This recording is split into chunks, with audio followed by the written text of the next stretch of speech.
샬롬, 하나님과 동행하는 새벽기도회 달라스 임마누엘 교회 권성철 목사입니다. 오늘도 하나님과 동행하며 풍성함을 누리시는 저와 여러분 되시길 주님의 이름으로 축복합니다. 오늘 말씀은 사무엘하 18장 9절에서 15절까지의 말씀입니다. 압살롬이 다윗의 부하들과 마주치니라. 압살롬이 노새를 탔는데 그 노새가 큰 상수리 나무 번성한 가지 아래로 지날 때에 압살롬의 머리가 그 상수리 나무에 걸림에 그가 공중과 그 땅 사이에 달리고 그가 탔던 노새는 그 아래로 빠져나간지라. 한 사람이 보고 요압에게 알려 이르되 내가 보니 압살롬이 상수리 나무에 달렸더이다 하니 요압이 그 알린 사람에게 이르되 내가 보고 어찌하여 당장에 쳐서 땅에 떨어뜨리지 아니하였느냐.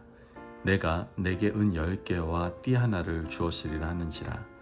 그 사람이 요압에게 대답하되 내가 내 손에 은 1000개를 받는다 할지라도 나는 왕의 아들에게 손을 대지 아니하겠나이다. 우리가 들었거니와 왕이 당신과 아비새와 이때에게 명령하여 이르시기를 삼가 누구든지 젊은 압살롬을 해하지 말라 하셨나이다. 아무 일도 왕 앞에는 숨길 수 없나니 내가 만일 거역하여 그의 생명을 해하였더라면 당신도 나를 대적하였으리이다 하니 요압이 이르되 나는 너와 같이 지체할 수 없다 하고 손에 작은 창 셋을 가지고 가서 상수리 나무 가운데에서 아직 살아있는 압살롬의 심장을 찌르니 요압의 무기를 든 청년 10명이 압살롬을 에워싸고 쳐 죽이니라. 아멘. 하나님의 말씀입니다. 사람은 한치 앞을 볼 수가 없는 존재입니다. 우리가 아무리 지혜롭고 세상의 이치를 통달한 사람이라 할지라도 오늘 우리 자신에게 닥칠 일을 알 수 없는 존재일 뿐이다라는 것이죠. 그렇기 때문에 우리는 앞으로 맞닥뜨리게 될 일에 대해서 늘 염려합니다. 하지만 염려한다고 해서 미래를 알지도 못할 뿐더러 영향력을 행사할 수도 없다라는 것이죠. 동서고금을 막론하고 많은 현자들은 미래에 대해서 너무 염려하지 말고 오늘 나에게 주어진 하루, 이 순간에 최선을 다하고 내 곁에 있는 사람들을 사랑하고 아끼라고 말을 합니다. 그것이 지혜이고 그렇게 사는 하루가 모여서 미래를 준비하고 꿈꾸게 만들기 때문입니다. 특히 인간관계에 있어서는 더욱 그렇죠. 내 주변에 있는 사람들을 후회 없이 최선을 다해서 아끼고 사랑해 주어야만 합니다. 만약 어떤 예기치 못한 상황이 닥치게 되면 그때 가서 후회하고 울어봐야 결국 돌이킬 수 없는 과거일 수밖에 없다라는 것이죠. 오늘 우리가 읽은 본문은 아들 압살롬을 마음껏 사랑하지 못했던 아버지 다윗의 고통에 대한 이야기가 나오고 있습니다. 압살롬은 참 괜찮은 아들이었습니다. 잘생겼고 지혜도 있고 용맹스러운 아들이었죠. 그러나 어느 순간부터 삐뚤어지기 시작하더니 결국 아버지의 왕위를 찬탈하게 됩니다. 압살롬은 뛰어난 능력으로 아버지 다윗을 내쫓고 일시적인 모반에 성공했지만 다윗을 완전히 제압하기에는 아직까지 역부족이었습니다. 왜 그렇습니까? 그의 배후에는 하나님이 계시지 않았기 때문입니다. 결국 압살롬은 아히도벨의 모략을 물리치고 후세의 모략을 선택하는 순간 이미 전세가 기울어지고 맙니다. 한순간의 판단 미스로 말미암아 다윗에게 기력을 회복할 시간을 줬던 것이죠. 다윗과 다윗의 일행이 요단 나루를 다 건넜습니다. 전열을 정비했죠. 전쟁에 능한 다윗이 천부장, 백부장과 백성들을 나누고 그들에게 전열을 정비하게 하고 전면전을 벌일 준비를 합니다. 아마 다윗도 압살롬이 판단을 잘못했다는 것을 너무나 잘 알고 있었을 겁니다. 다윗이 군대를 크게 세 대열로 나누고 지휘관들에게 부탁합니다. 내 아들 압살롬을 오늘 너그러이 대해달라. 이렇게 부탁을 하죠. 사무엘하 18장 5절 말씀을 보면 왕이 요압과 아비새와 이때에게 명령하여 이르되 나를 위하여 젊은 압살롬을 너그러이 대우하라 하니 왕이 압살롬을 위하여 모든 군 지휘관에게 명령할 때에 백성들이 다 들으니라. 이미 다윗은 이 전쟁이 자신에게 기울어졌음을 알고 있었습니다. 그런데 충성심에 사로잡혀 있는 지휘관들이 압살롬을 죽임으로 자신의 공을 드러낼까봐 아들 압살롬을 너그러이 대해달라고 부탁을 했던 것이죠.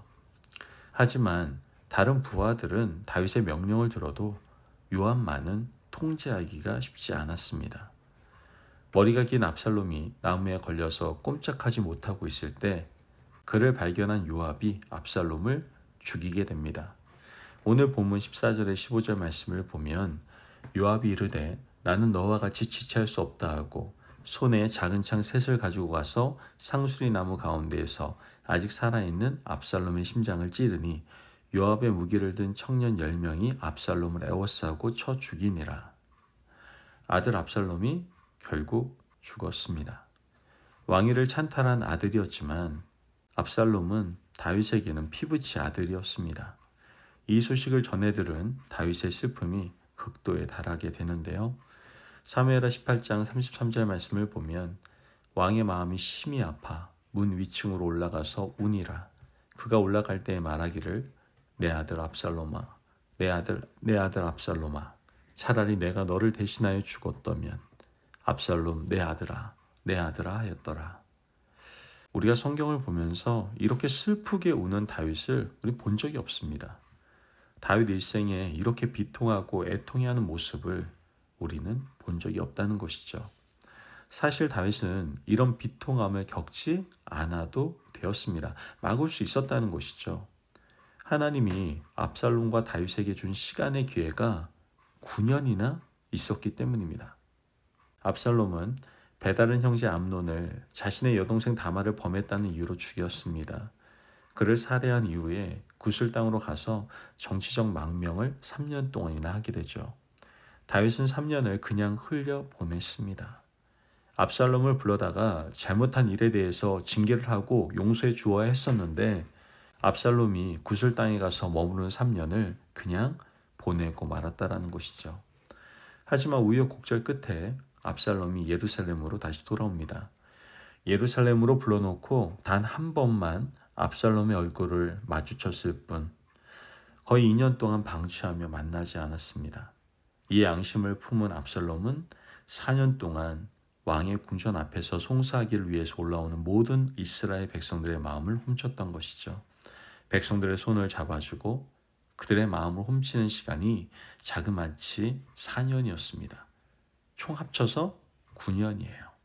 망명생활 3년, 예루살렘 2년, 그리고 왕의 앞에서 송사하러 오는 사람들의 마음을 가로채는데 4년. 총 9년의 시간 동안 다윗은 압살롬을 방치했던 겁니다. 잘못한 일에 대해서 따끔하게 혼을 내고 용서해야 하는데 징계도 하지 않고 용서도 하지 않은 시간을 9년이나 보냈던 것이죠.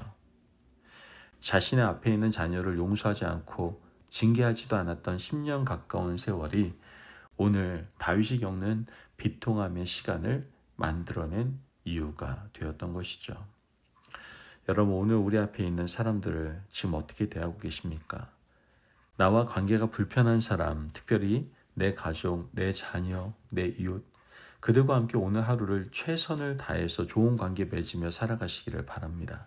특히 자식을 비롯한 혈연 관계에 있는 사람들과 풀어야 할 것은 풀고요. 잘못한 것은 용서를 구해서 더 깊은 사랑을 누리실 수 있는 지혜로운 백성들 되시기를 간절히 바랍니다. 여러분, 우리는 오늘 하루 어떤 일이 일어날지 아무도 모릅니다. 이렇게 건강한 모습으로 하루를 시작하지만 우리는 내일을 장담할 수 없는 흙으로 빚어진 연약한 인생들입니다. 사랑하는 아들 압살롬을 떠나보낸 후에 아들의 이름을 외쳐봐야 떠난 아들은 돌아오지 않았습니다. 하나님이 다윗에게 주신 9년의 기회를 그냥 흘려보낸 이후에 비통해하는 다윗은 죽은 아들을 찾을 수가 없었던 것이죠. 그러므로 오늘 우리에게 주어진 지금이라는 이 시간을 소중하게 여기시고 모든 사람을 사랑하시는 지혜로운 백성들 되시길 주님의 이름으로 축복합니다. 아멘. 기도하겠습니다.